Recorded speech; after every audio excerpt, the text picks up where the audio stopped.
Just keep it simple. Tell me what I need to know. Keep it simple. Don't bombard me. Yeah. Don't make the mistake of just keep sending me email after email that feels like it's just batch. It's a really interesting thing because obviously with any kind of loyalty campaign, you're looking to drive engagement because engagement suggests loyalty. But I think we've talked today about some of the other indicating factors of loyalty. And that's the difference in AI, right? That should be able to do it. That should be able to drive that real change.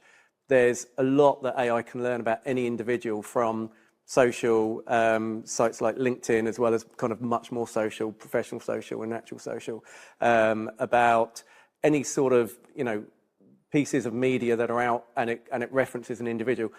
AI should be able to learn from that and use that to really drive loyalty in the way that's appropriate for the individual, as opposed to in the way that's kind of more batch and blast, based on the mindset of we need to contact all of our customers right now, or the same message. Exactly, right? Really interesting.